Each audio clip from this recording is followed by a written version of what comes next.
Hello, welcome. This is Blockchain Bloom, the blockchain educator. I'm Matt Pink, and in today's video, I'm going to talk about that DC is suing Michael Saylor for tax fraud. And of course, because Michael Saylor's name is many times in the news with Bitcoin and crypto, all the crypto sites picked that up. So let's talk about it.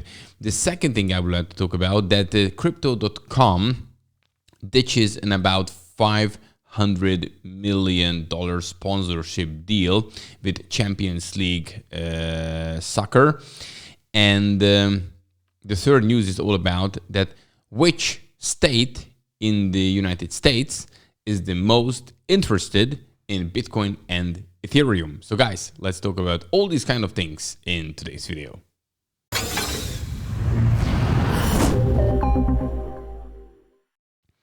And if you would like to stay up to date, simply subscribe to this YouTube channel, Blockchain Bloom, because every single weekday I bring you the freshest cryptocurrency and blockchain news. Hit the like button if you like this kind of content and check out the links under this video because there are many useful ones for you.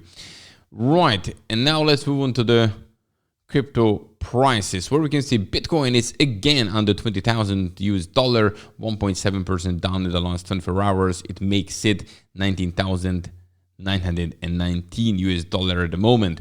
Then we have Ethereum about 2.5% down, 1,543. When we're looking at the leaders, we have again here Terra Classic USD up 38%, whatever. eCash is up 7% and Leo up 5%. When we're looking at the losers, Helium is the leader with about 12%, Maker 7%, and Curved Out token in the on the third place among the losers with about 6%. And let's have a look at the candlestick chart. We can already see the monthly close because today is 1st of September. And it shows that here's the candle and it closed at, the Bitcoin closed at 20,048 US dollar. So basically a bit higher than we closed in June. Not much higher, but just tiny bit higher because that was, just under under 20,000. But just a tiny bit. So it's, as you can see, it's very, very, very close. So we will see how September looks like. Historically, September is not a strong month for crypto and for Bitcoin, but anything can happen. You don't know. So we will see. But now we again under 20,000. Okay, and now let's move on to the first topic. And the first topic is all about Michael Saylor and DC suing Michael Saylor for tax fraud.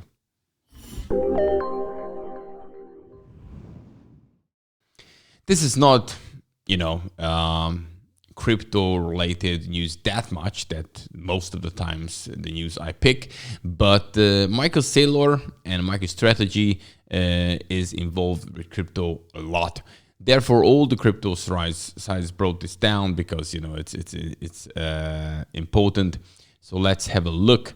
Okay, so as you can see, here's the title. Yes, they sue Michael Saylor. So basically, District of Columbia is suing MicroStrategy founder and executive chairman Michael Saylor for allegedly never paying any income tax in the districts in the more than 10 years he has lived there. In addition, who posted here, this guy tweeted that his office is suing MicroStrategy for conspiring to help him evade taxes. He legally owes on hundreds of millions of dollars he's earned while living in Washington. And what Saylor is saying basically that although MicroStrategy headquarters is in Virginia, he had moved to Miami Beach. Florida is where I live, vote, and have reported for jury duty, and it is at the center of my personal and family life, he said. I respectfully disagree with the position of the District of Columbia and look forward to a fair resolution in the court. So he's saying, okay, let's do it. According to a copy of the complaint shared with CoinDesk, Saylor lived in a penthouse in Washington while he was kind of resident in Florida and Virginia by purchasing properties and registering to vote in these states. However, he still lived in the district for at least 183 days per year, which is the minimum to be, in statutory resident. Bottom line is that, I'm very curious how they're going to prove this, because in the United States, you're moving from the States, you have many houses. How they can prove it that Michael Saylor spent more than 183 days in DC rather than other places. So that's actually a very interesting thing. I'm curious about it. But the bottom line is that, they now... looking for 25 million US dollar, which is, to be honest, not that much money for Michael. It's a lot of money we're talking about, but not that much for him. And, the point is that in Florida, you don't have to pay personal income tax. So it makes sense to say you live there, but you have to pay it in DC. Well, so we will see how it all goes, but definitely, it puts a shadow a little bit on Michael Saylor. Even if DC is now right or not, we will see the result in court. Okay, let's move on to the next one. The next one is all about crypto.com. And crypto.com has already sponsored a lot of sports. He has the name for an arena now for 20 years. And lastly, now he canceled a sponsorship deal just in the last minute, which is about 500 million US dollar. And well, let's talk about it. What could be the reason?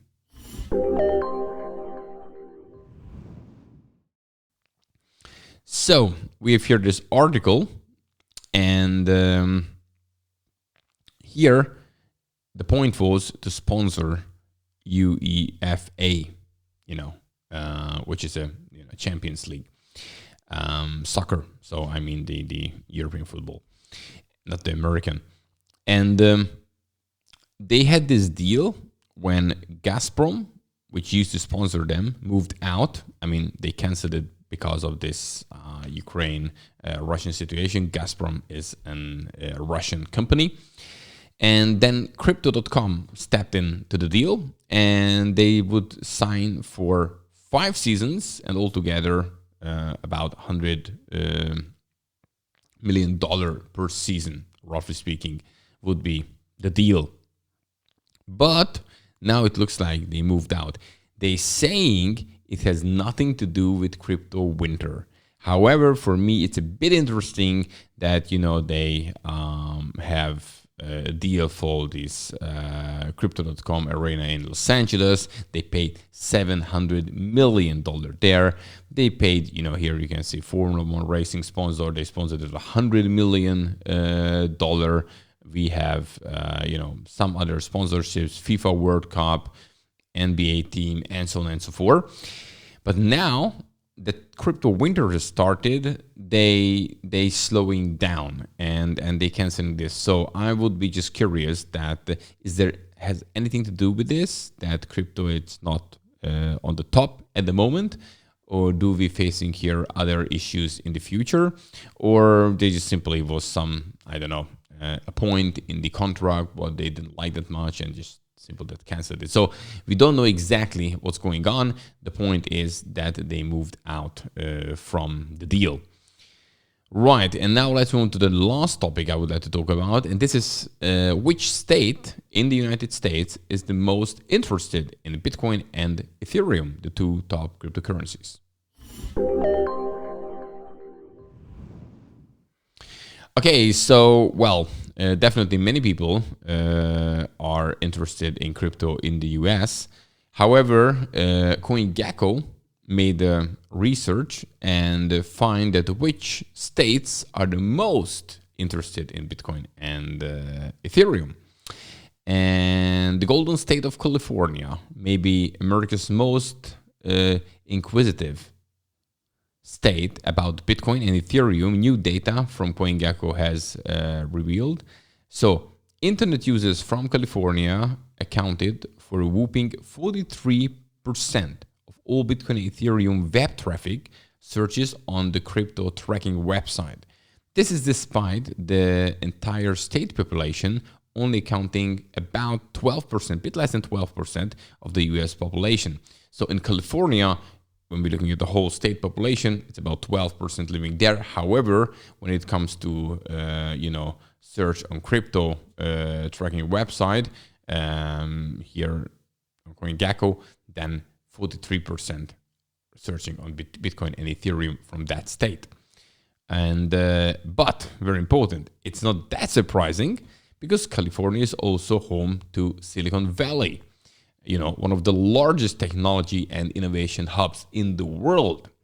And among the largest companies situated also in Silicon Valley, investing in blockchain-based applications and crypto startups, including Apple, Google, Meta, PayPal, Wells Fargo. All these guys are there in California. So CoinGecko also noted that other states with a strong interest in the two cryptocurrencies include, as you can see here, let's move in a little bit. After California, you can see heavily, California it's more like your Bitcoin and then a little part Ethereum. This goes for the most of them. On the second place is Illinois, and then we have New York. Interestingly, in Florida, people more searching for Ethereum rather than Bitcoin. That's actually interesting because the trend is mostly it goes for Bitcoin.